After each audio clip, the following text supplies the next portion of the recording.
share, and subscribe for more stories that remind us what love and strength can look like in real life. I'd love to hear your thoughts in the comments below. I didn't plan to teach anyone a lesson that night. I only wanted to see my granddaughter say I do beneath the glow of crystal chandeliers and the hush of a string quartet. But when my daughter-in-law's voice sliced through the ballroom, this old shrew wasn't on the guest list. Something inside me went perfectly still. Silence swept our corner of the room like the air had been pulled tight. Glasses hovered halfway to lips. The band played on but softer, as if even the music was watching. I lifted my champagne, felt the cool of cut crystal against my palm, and told myself to breathe. My name is Margaret Anderson, and if you've ever been erased by someone who smiles while doing it, you know the peculiar ache that settles just behind the ribs.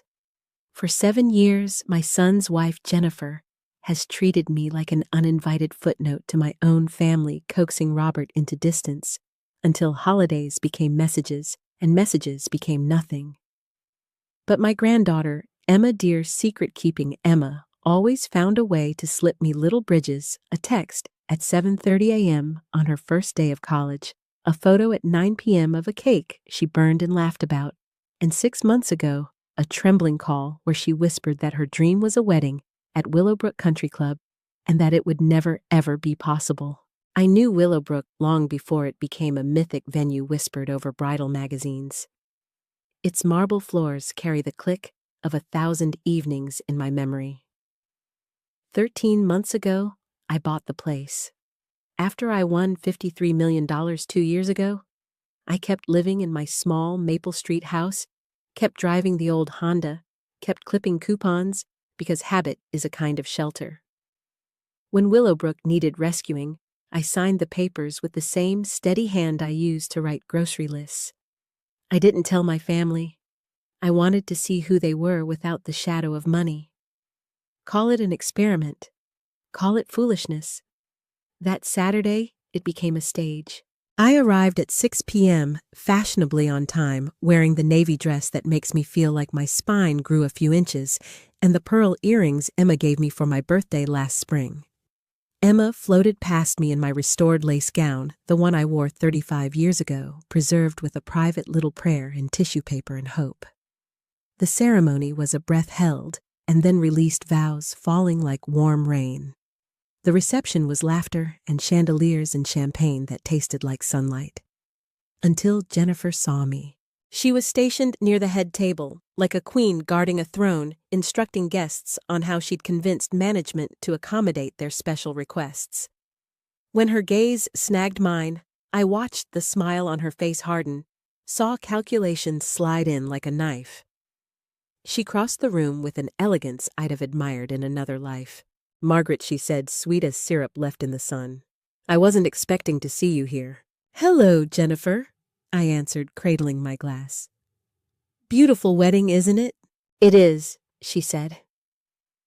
Robert and I worked very hard to make sure everything was perfect. This venue doesn't accept just anyone. There it was, the tiniest lift of the chin, the little barb wrapped in silk. I might have let it pass. 7 years had taught me to. But her next words were a match struck. "How exactly did you get in here? I have the final guest list, and I don't recall adding your name." "Emma invited me," I told her. She laughed, brittle as a snapped icicle. "Emma doesn't manage the guest list. I handled every invitation, every single one." Around us, conversation thinned. I could feel the attention like heat on the back of my neck. Robert was across the room, smiling for the photographer, oblivious. Emma spun with her new husband beneath the chandelier, her happiness a small planet orbiting joy. "Perhaps you should check with Emma," I said. Jennifer looked at me like I was a scuff on marble. "This is a sophisticated venue with a certain caliber of guests. We needed to be selective." "Tiny details," she said, and I heard what she meant. The old version of me would have swallowed the insult with the rest of the champagne and slipped away. But the woman standing there had spent 2 years learning how not to apologize for taking up space, You're right, I told her, setting down my glass with deliberate care. This is a sophisticated venue. They do maintain standards, which is why I think we should speak to management. Her smile flashed triumph, mistaken for victory. She beckoned a young staff member whose name tag read Marcus, and with the theatrical concern of someone auditioning for a part announced, "There's been a gate-crashing situation." Marcus's professional smile trembled at the edges. "If you'd like to speak with management," he said, looking at me with a flicker of recognition he tried to smooth away, "I can call Mr. Phillips. He makes rounds during major events." "Perfect," Jennifer said too quickly. "Let's handle it here." Transparency. A circle formed around us, the kind of polite distance people keep when they want a better view. I felt the room tilt, the clink of glassware, the soft scrape of a chair leg, the quartet's melody thinning into curiosity. Robert finally noticed the crowd and moved toward us, confusion wrinkling his brow. "Mom, what's going on?" "Your mother is confused about the guest arrangements," Jennifer told him, a saint in distress. "I've been trying to explain gently that there's been a misunderstanding." Before he could answer, Mr. Phillips arrived, silver hair, steady voice, the calm of a man who has escorted many storms to the door. "Good evening," he said. "I understand there's concern about the guest list." "Yes," Jennifer said, pointing with her voice. "This woman wasn't invited." Mr. Phillips turned to me with a look so composed it was almost kind. "And you are?" "Margaret Anderson," I said. A flicker crossed his face, quick, almost private. "Mrs. Anderson," he said, careful, respectful. "Do you believe you should be on the guest list for this event?" I believe I said, and heard the steadiness in my own voice, that I have every right to be here. Jennifer made an exasperated sound. "This is a private event. You can't just walk in because you feel like attending a party." "That's quite true," Mr. Phillips agreed mildly. "Willowbrook's policies are strict." She preened at his validation. Perhaps, he continued, before any decisions are made, we should clarify something. "When you say you have a right to be here, Mrs. Anderson," his eyes held mine as if offering a hand across a river, "are you referring to a specific invitation, or something else?" "Something else," I said. Jennifer rolled her eyes. What could possibly give her more right to be here than the actual paying customers? I thought of Emma beaming beneath the chandelier. I thought of the check I'd written 13 months ago, of the renovations, of the quiet pleasure of saving a place I loved. Then I lifted my chin and gave the room what it had been holding its breath for. "I own it," I said. The quartet missed a note. Someone's glass tapped against a tooth. The room fell into a hush so complete I could hear my heart count out the seconds. For a heartbeat, nobody moved. Then sound seeped back into the room in small, stunned ripples, the quartet catching its rhythm. A whisper passed from mouth to ear, the crisp scratch of a fountain pen somewhere, as if the night wanted a record of this exact second. Jennifer's face flickered first confusion, then incredulity, then a pinched, furious disbelief that landed like a slap against the marble air. "You what she managed?" "I own Willowbrook Country Club," I repeated, steady as a metronome. 13 months ago, after I won $53 million, I bought it. I kept living the way I always have on Maple Street, in the little house with the porch swing, driving my old Honda, because modesty feels like a prayer in a loud world. But this place felt like home, so I saved it. Robert had gone a color I'd never seen on my son before, the sort of pale that erases a man's bravado. "Mom, is this a joke?" Mr. Phillips lifted his phone with a courteous precision that made Jennifer stiffen. "Would you like me to show the account details, Mrs. Anderson?" "Please," I said. He tapped, then angled the screen for Jennifer and Robert. "Tonight's event," he announced, his tone professional and damning all at once, "is billed to Anderson Holdings, LLC. Mrs. Anderson's company has been our primary account for large capital improvements and event underwriting since the acquisition." Jennifer stared at the screen, as if it were in a language only the embarrassed can read. But Robert arranged everything, she blurted. The booking, the menu, the payments. When I called, Robert whispered they said the event was already pre-approved and they were waiting on final headcount. His eyes slid to me, bewildered. That's because you authorized it. I did, I said gently. Emma called me 6 months ago, crying. She wanted Willowbrook.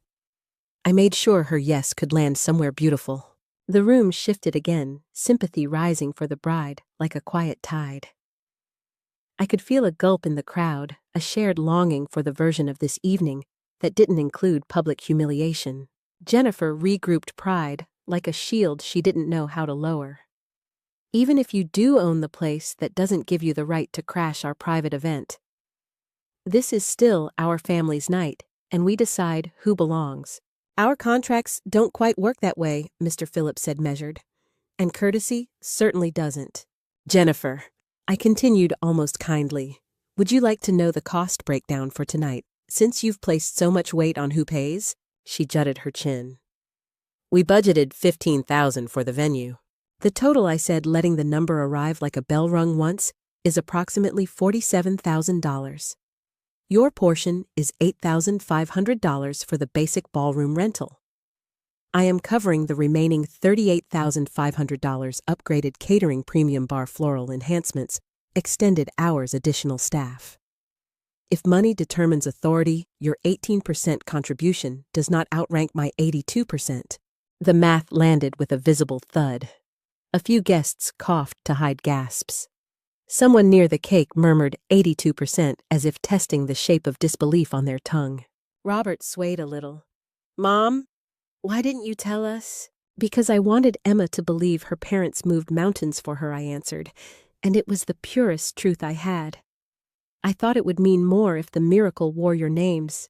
Emma had drifted closer with her new husband. Their hands intertwined, her eyes glossy with 100 new understandings.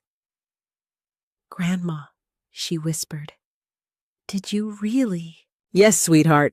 Every detail I said. The lace on your dress didn't turn those years by accident. Jennifer's mouth trembled at the corners, then hardened. Fine, she said, too loud anger, a glittering thing she clutched like jewelry. Own the building. Pay the bills. It still doesn't change the guest list. You weren't invited, Margaret.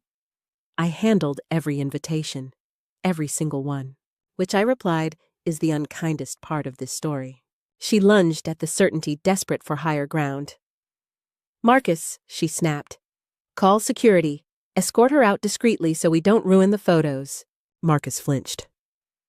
Mr. Phillips did not. Ma'am, we won't be removing the owner from her own property, he said, almost tender in his refusal. And certainly not the person underwriting the majority of your celebration. A rustle of soft laughter moved through the crowd, not cruel, but relieved to find a spine in the room. Let's have a small legal check, I said, pulling my phone from my clutch. Since tonight is apparently a symposium. I scrolled and pressed a familiar contact. Harold, I need you on speaker. At 8:10 p.m., my attorney's voice poured into the ballroom, warm and amused. Margaret, are you hosting a seminar at a wedding? Something like that, I said. Question: if I own the venue and fund 82% of an event, does the party contributing 18% have the legal right to exclude me from attendance? In a word, no, Harold replied. Attempting to bar you could constitute harassment and interference with business operations. I recommend diplomacy, but in court, her position would be confetti. An uneasy flush crept up Jennifer's neck. She glanced at the faces surrounding us and found no rescue there. Still, she clung to the tattered flag of insistence. This is manipulation, she said, voice sharp enough to cut. You throw money around to control people. Jennifer, I said, softer than the marble deserved. For 2 years, I have quietly done what I could to keep this family safe. I meddled, yes. I meddled with tuition and with mortgage timing, and once with a broken transmission at 6 a.m. on a freezing Tuesday. I meddled because I love them. I let the pause unfurl. And because you made it clear I wasn't welcome, except as a checkbook.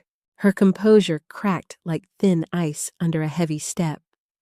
Robert, she cried, suddenly desperate enough to stop the band mid-phrase. Choose. Your mother or your wife. We're leaving right now, and if you ever want to see your grandchildren again. The room went soundless. Emma's hand tightened around her husband's.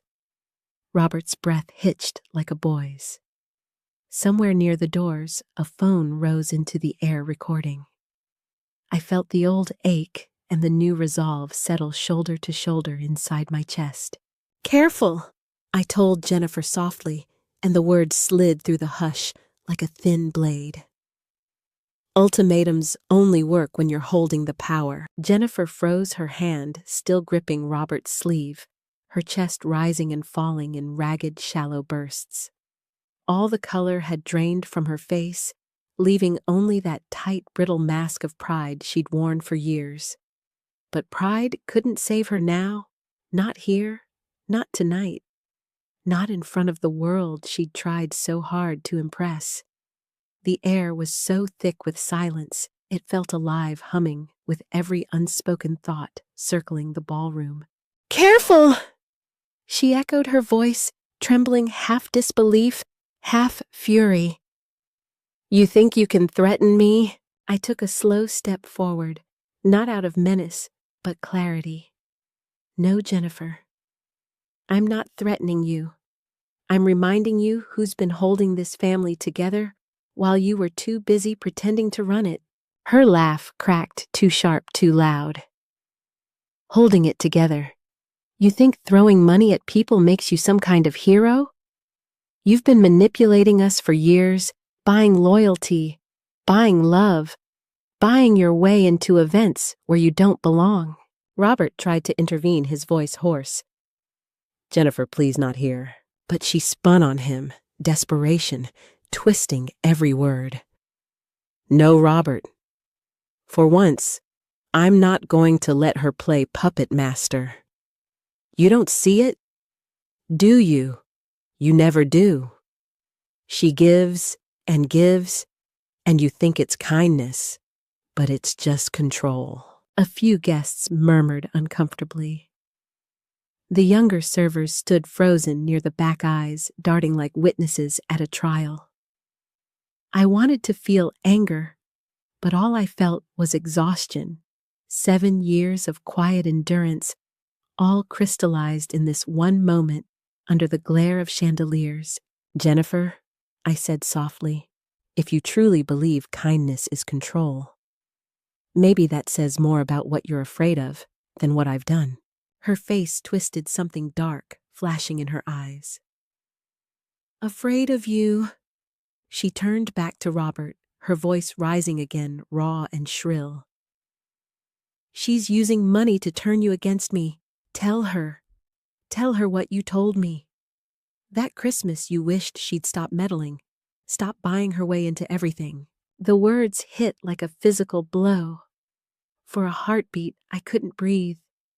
Robert's face contorted with guilt, and I realized, oh God, he had said something once, maybe out of frustration or pride, words he never meant to travel this far. But Jennifer's cruelty wasn't in repeating them. It was in twisting the knife right here in front of everyone. Tell her, Jennifer screamed. Tell her you called her the guilt machine. The room reeled, and for a long moment, no one moved. Then from the corner, a familiar voice rose, a calm, steady baritone that cut clean through the chaos. Mrs. Jennifer Anderson, said Harold, my lawyer, stepping forward from the crowd. His silver glasses glinted under the light. I think you should stop talking now. Jennifer turned, startled. Excuse me. As Mrs. Anderson's counsel, he continued smoothly. I'm advising you that your current statements could be construed as defamatory. You're making claims about her motives without evidence, and you're doing it in front of witnesses. The crowd shifted again, murmurs rippling like waves. Jennifer's confidence faltered, her hands trembling. But still, she pressed on, unable or unwilling to stop. I'm telling the truth, she said, voice cracking. She doesn't help because she loves us. She does it because she needs to feel needed. Because she's a lonely old woman who can't stand being irrelevant. A low gasp swept through the room. Even those who doubted me earlier were shaking their heads now. That's enough, Emma's voice cut in, trembling but firm. My granddaughter stood in her lace gown, her face streaked with tears, her eyes blazing with something fierce and new. Mom, stop. Please. Jennifer's defiance flickered. Emma, sweetheart, you don't understand. I understand perfectly, Emma said, stepping closer. I understand that Grandma paid for my education when you couldn't. I understand that she helped Dad when his business was collapsing. I understand that she's been quietly supporting this family while you treated her like a stain on the carpet. The entire ballroom seemed to hold its breath. Jennifer looked around helplessly, but there was nowhere left to hide. Emma, I whispered, my throat tightening. You don't have to. Yes, I do, she said. Because someone has to tell the truth tonight. Robert's head dropped into his hands. His voice was raw when he spoke. Mom, I never meant what I said that night. I was angry, ashamed that I couldn't give you the kind of life you deserved. You've only ever tried to help, and I let Jennifer twist that into something ugly. He turned to his wife, voice trembling. You've humiliated our entire family, Jennifer. At Emma's wedding, you've crossed every line. Jennifer shook her head wildly. You're all blind. She's manipulating you. But the words no longer carried any power. They were just echoes of a woman unraveling, clinging to her last defense.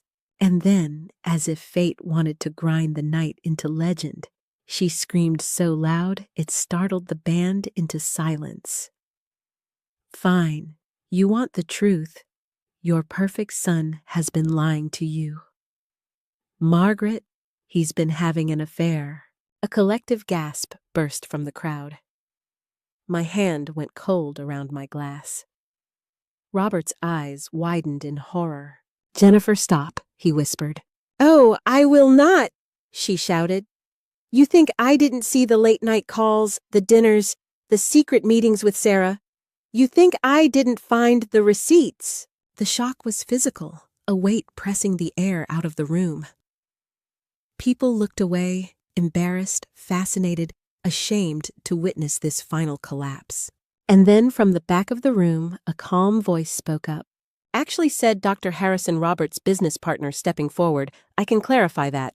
Every head turned. Jennifer froze mid-breath. You're right, Jennifer, he continued. Robert has been meeting with Sarah. They've been planning something behind your back. For a second, triumph flashed across her face until he finished. They were planning your 10th anniversary surprise trip.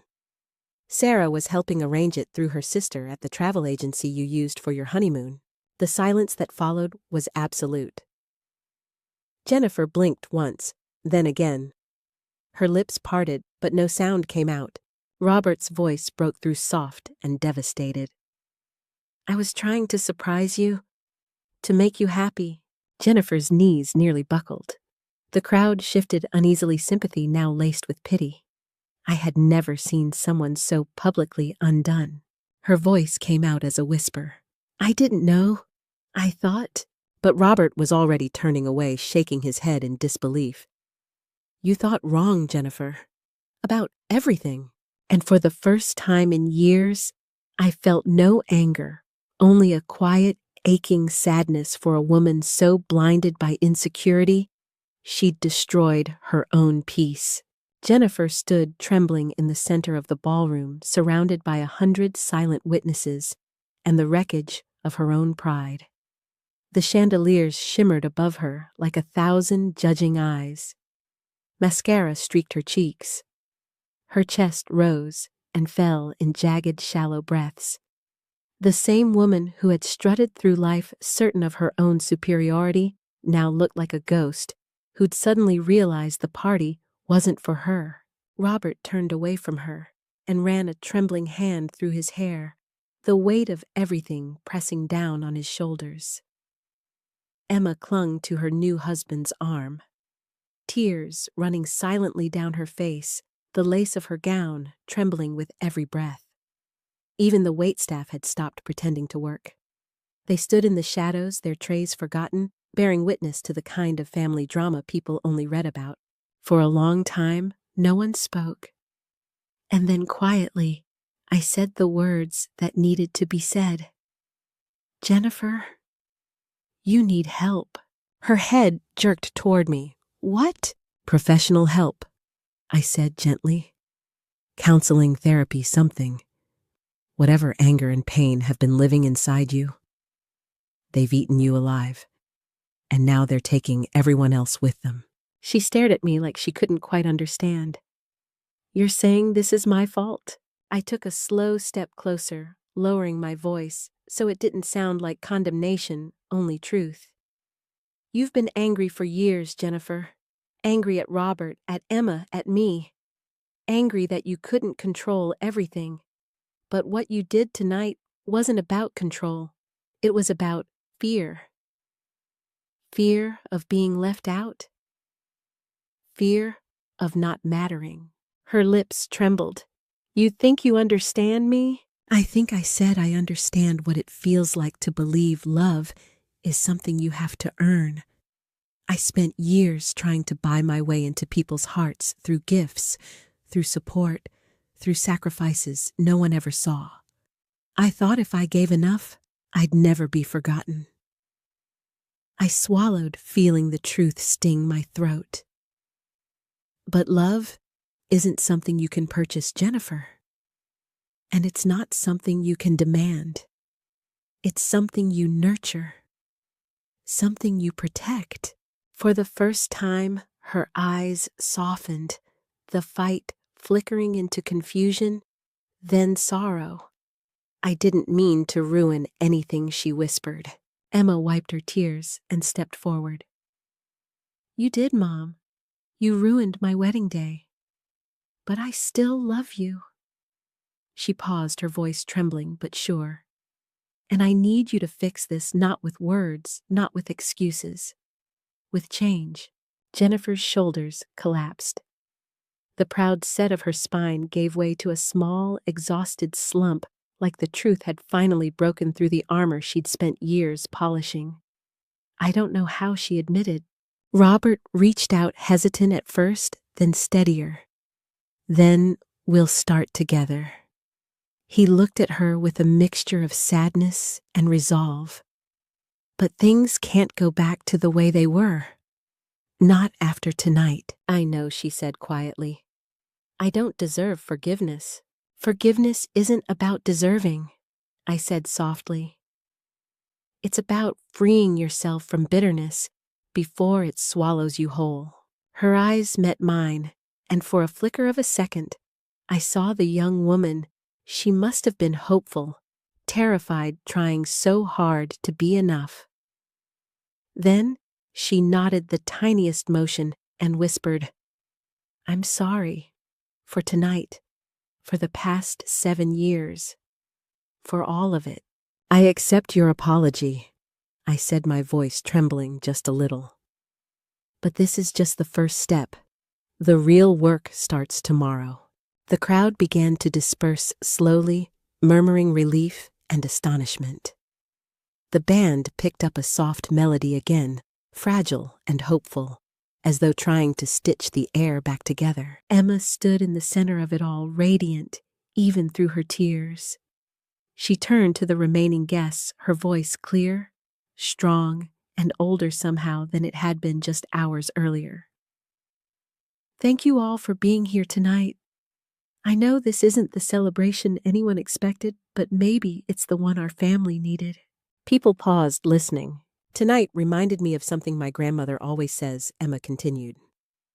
Family isn't about who's perfect or who pays the bills. It's about who shows up. Grandma has been showing up for us for years, even when we didn't deserve it, and I want to thank her for that. For her grace, her strength, and for teaching me what love looks like when it refuses to give up. Applause rippled through the ballroom, gentle at first, then warm and full. I felt something loosen in my chest, something that had been clenched for years. Afterward, as the night wound down, Jennifer approached me one last time. Her eyes were swollen, her voice small. "Margaret," she said, "I know, sorry isn't enough, but I'm going to get help, real help. I'll find a therapist, I'll do the work. I want to make things right. For Emma, for Robert, for you." I studied her face, tired, frightened, but sincere, and nodded. "That's a start. Just remember, Jennifer, actions matter more than promises. Show us. Don't tell us." She nodded slowly. "I will." Then she turned to find Robert, who was waiting near the window, staring out at the garden where fairy lights twinkled like distant stars. Emma and her husband came to say goodnight. She hugged me tightly, her perfume smelling faintly of roses and rain. "Thank you, Grandma," she whispered. "For everything, for the wedding, for college, for never giving up on us, even when we made it impossible." I kissed her hair, smiling through the ache in my heart. "Thank you for inviting me," I said. "And for standing up for what's right, even when it hurt." When I finally left Willowbrook, the air outside was cool and still. I drove home with the windows cracked just enough to hear the whisper of wind through the trees. The little house on Maple Street glowed softly in the moonlight, familiar and safe. I made myself a cup of tea, stepped onto the porch, and let the night settle around me. The lottery had given me freedom, yes, but not peace. Peace came tonight not from winning an argument or proving a point, but from remembering who I was before Jennifer's cruelty tried to shrink me. From realizing that respect isn't something anyone hands you. It's something you claim by refusing to let people treat you as less than you are. Some might call what happened tonight dramatic or over the top. I call it necessary. Sometimes families have to break to learn how to heal. Sometimes love means setting boundaries so firm that the only way through them is growth. I looked up at the stars, the soft hum of crickets filling the quiet, and thought about Emma's text that arrived just before midnight. "Thank you for making my wedding unforgettable, not for the drama, but for showing me what strength looks like when it's wrapped in love." I smiled, whispered a small prayer of gratitude, and took a sip of my tea. Because sometimes the most powerful revenge isn't anger or humiliation. It's grace. It's peace.